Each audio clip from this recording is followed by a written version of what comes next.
Hi everyone, it's Lindsay, and I want to share something that I forgot all about, and that is coloring with pastels. So, I decided that I wanted to color in this Best in Show bunny digital stamp from Craft and Desert Divas. And I am just printed this off with my laser printer, and I am die cutting out this panel with the largest crazy stitched frame die that is in the set. So I went ahead and die cut that panel. This is on plain white cardstock, and I wanted to do some very light coloring on it, like you see so many people can do with their alcohol markers, with watercolor. And I have tried and practiced, and I cannot do it. I always end up with overly saturated color and no white space whatsoever. So I was looking through my stash the other day, and I found these. I had completely forgotten about them. I've had them for 9 years. These are the pastels from Stampin' Up. And so I went and I bought this Dove blender pen. I bought a new one, and I decided to give coloring in with these a go on this image. So the Dove blender pen works great with the laser printed image here. Now whenever I do coloring over my laser printed images, I do lose a bit of the lines. My hand goes over the ink on the paper and it rubs away some of it, but I'll show you how I fix that later on. Right now I just want to get the coloring done. So what I did was I just take this blender pen, I dip it in it's basically a chalk, and I dip it in that, and I just start around where I want my color the darkest. And then I use the liquid in the blender pen to really pull out that color and lighten it up. And I end up with this great soft color that is very saturated where I want it to be saturated, but I can really control it with this. I even added a little pink to the cheeks on the bunny, and it worked great. So these blend great, and I just was able to finally achieve this really soft look with the help of these pastels and coloring in this way. So I am so excited I found these again, and then I'm going to start using them to color in. I used some pinks for the little bunny ears, and when I went in the first time, I didn't feel like it was a strong enough color. So I waited for it to dry, and then I came in with another layer, so you can really layer these up as well. Now I'm coloring on regular cardstock here. If you're going to be adding a lot of this blender pen, you might want to switch to like a Bristol or a watercolor paper, something like that that can handle a little bit more liquid. I found because I didn't use too much color or too much of this blender pen liquid that it worked out fine on regular cardstock for me. Now, the great thing about these blender pens is they are refillable. This Dove blender pen is refillable. You can grab a large bottle of this refill, and it's not too expensive. Now, when you're using this pen, you just want to go ahead and dip it in your chalk like you can see I'm doing here. I put it where I want the color the darkest, and then I just blend it out with the liquid in the pen. Now, whenever I want to switch colors, you can see I have a scratch piece of paper off to the right hand side, and I can just scribble off the color, and the nib on the pen will go back to a clear color, and it won't put out any more color once it's all off the tip of this pen. Now, if you ever find that you have too much color, maybe you could see on the purple that I put down just a little bit too much at the beginning.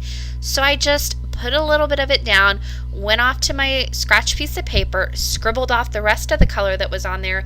Then I came back with clean blender fluid, and I just pulled out that color and really lightened it up, and that allows me to control how much of this color I actually put down onto the paper, and it allows me to really blend this color out so much better and end up with some white space that I could never achieve with my watercolors or my alcohol markers. If you can do that technique with your alcohol markers or your watercolors and you're fine with that, great. I can never do it. So this was just a great way for me to finally find that I could achieve that look. Now I'm going to go ahead and I'm switching up to some pinks here. And whenever you're using this, your colors are going to look a little bit darker while that fluid is still wet on your paper.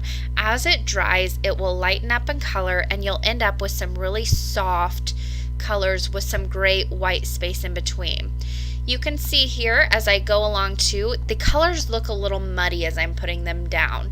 And that is just that's the way they looked while they were wet. As I was going along with this, it kind of scared me a little bit, and then once it dried down beautifully. Now, I'm not adding much color to my image, and I didn't find that the colors really transferred once they were dry. I'm not sure if you added more, if it would transfer onto fingers once it's dry or anything like that, or if it has a chalky feel. Mine felt really nice once it was dry, but again, I didn't use a lot of color here. So I'm just finishing coloring up this egg, and then I just needed to finish in that bow on the top.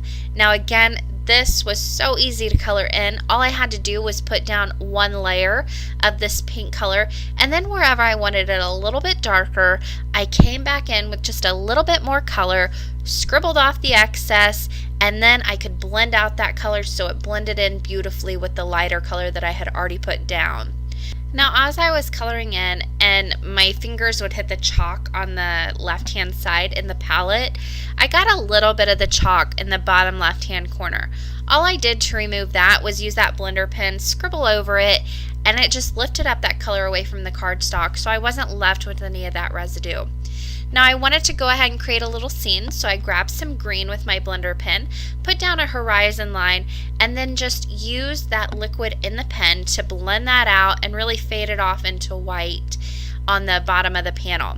Now anywhere I thought it needed a little bit more color, I could dip back into that chalk and just add it right on. The only thing I had to be careful with at this point was pilling of the paper. So if it got a little bit too wet, I just went and I let it dry, and then I could come back in and add more color later on. Now I also wanted to add a little bit of sky around my little bunny here, so I'm just coming in with some very light blue and again putting it right up against the image, and then I just used my blender pen, the liquid in it, to blend that out off to the side of the little image. And then wherever I felt it needed a little bit more depth or a little bit more shadow, I came in and I added more color. Very, very, very easy to do with this coloring medium.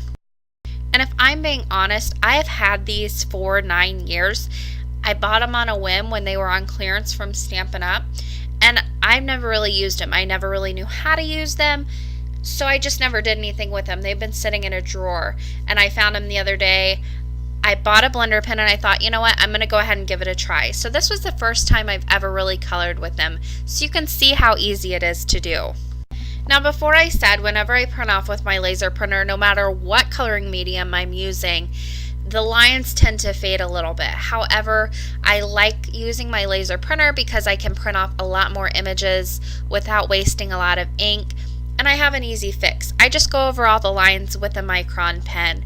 And I do that after I'm finished coloring, and it helps cover up any little mistakes or where I might have gone outside the lines at all. So to finish this card off, I took the You're the Best sentiment from the Polar Pals stamp set from Craft and Desert Divas. I stamped that right below the scene. I popped up this panel onto an A2 top folding gray card base that I made, and then I'm just going to squirt some little liquid pearls drops all around this card base. Now if you get any little points on your liquid pearls, just go ahead and tap on your card or your panel. You can tap from underneath as well, or I just drop my card base a few times onto my surface and that flattens them right out. But that finishes off today's card. I hope you guys enjoyed this video, and if you have the pastels or chalks, I hope you pull them out and give coloring with them a try. As always, I will leave you with a few pictures of the finished card.